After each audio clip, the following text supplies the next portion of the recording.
Terus karena apa yang mengusulkan, Assalamualaikum warahmatullahi wabarakatuh. Perkenalkan saya Dr. Tirta. Saya ingin sharing beberapa hal. Hari ini saya adalah hari kedua saya di Rumah Sakit Kartika Pulomas.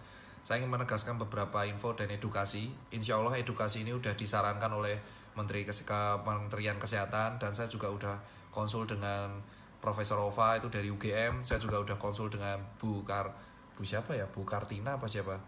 Lupa saya, itu dari Menkes. Saya juga udah diskusi dengan beberapa tim Junior Doctor Network. Saya ingin share beberapa edukasi. Tapi sebelum saya share, saya ingin bilang bahwa keadaan saya baik-baik aja. Ya gak gitu-gitu baik banget. Saya masih demam, naik turun, sama batuk. Posisi sekarang saya udah di rapid test di hari Rabu itu saya negatif. Dan saya ini adalah demam hari kedua, dikarenakan hari Jumat saya ada kontak dengan beberapa orang yang COVID. Dan ini saya PDP, masih pasien dalam pengawasan. Saya tes negatif, paru-paru saya di ronsen alhamdulillah aman. Cuman ada gambaran bronkitis kronis. Ya, saya emang ada penyakit bronkitis kronis dari 2018. Tapi untuk gambaran pneumonia nggak ada. Gambaran gejala COVID juga nggak ada. Lab saya aman, tapi kepastian untuk aman adalah swab test. Swab testnya nanti ada di hari Senin atau Selasa. Insya Allah tolong saya mohon doanya semoga aja swab test negatif, sehingga saya nanti bisa keluar bersama kalian lagi untuk berjuang. Tapi tetap dalam rumah sakit saya masih melakukan berbagai kegiatan. Saya masih mengkoordinasi untuk pengiriman APD, lalu saya masih mengkoordinasi dan bersama teman-teman pengiriman tur nutrisi, dan saya tetap rutin membuat edukasi ke masyarakat. Nah, ini umpung saya ingin buat ini di Instagram TV. Edukasi yang saya ingin persampaikan adalah pertama, tolong buat teman-teman, dan ini udah saya konsul dengan kementerian dan kawan-kawan ya, bahwa yang pertama, tolong buat yang di Jakarta jangan mudik terlebih dahulu. Kenapa? Karena dengan kalian mudik, bukan saya itu melarang kalian untuk bertemu dengan keluarga, itu bukan. Tapi apa?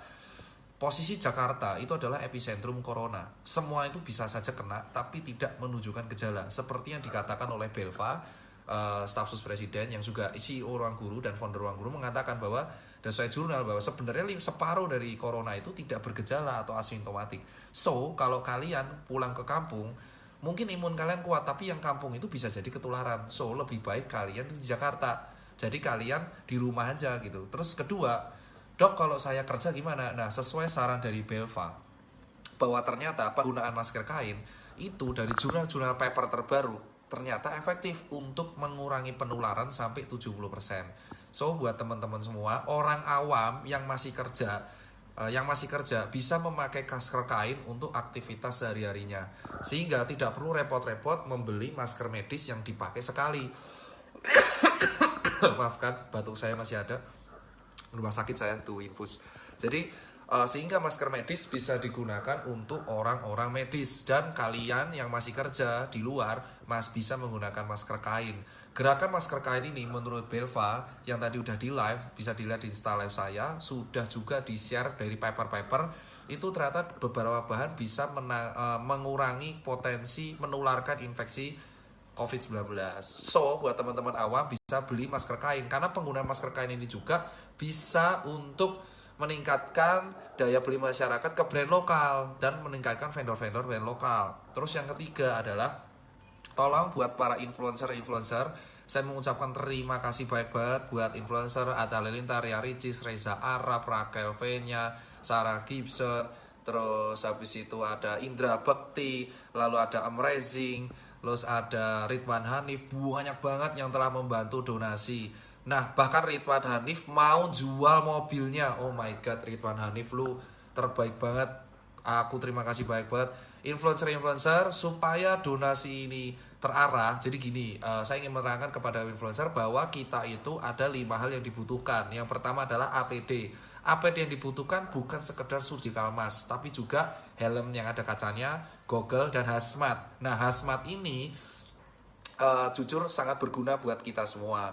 Yang kedua adalah nutrisi buat tenaga medis. Tolong bisalah buat kalian teman-teman orang awam, bisalah jika kalian menemukan fasilitas kesehatan di sekitar kalian, di sebelah kalian, puskesmas, klinik, rumah sakit swasta, mereka tuh kurang makan, tenaga medis tuh kasihan banget.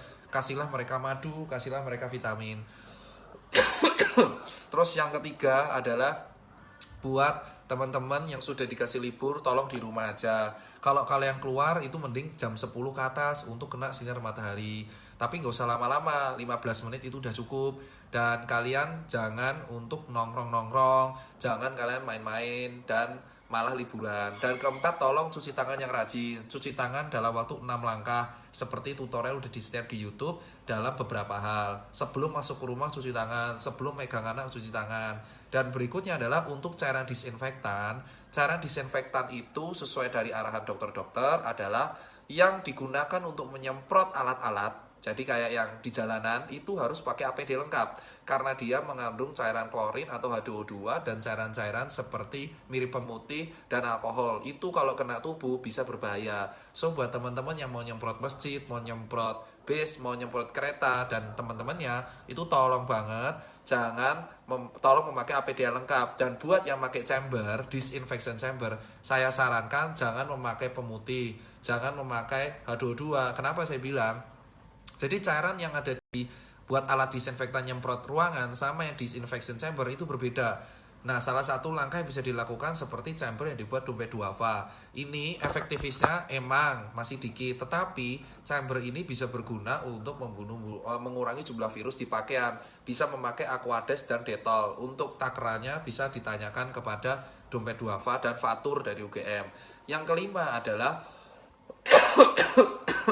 buat teman-teman semua sekalian, ini saatnya kita untuk tidak saling menghujat satu sama lain. Kritik boleh tetapi diucapkan dalam bahasa yang sopan. Dan buat teman-teman tolong jaga diri di rumah, jaga kesehatan. Kalau kalian ada gejala kayak saya, kayak seperti demam batuk, entah itu corona atau enggak, beware, langsung jaga diri, bed rest, dan minum vitamin, minum suplemen, dan karantina di rumah. Jika selama 3 hari demam Anda nggak turun, langsung ke rumah sakit dari puskesmas terlebih dahulu. Jangan langsung tiba-tiba ke rujukan. Jadi standarnya seperti ini, Pak. Di Indonesia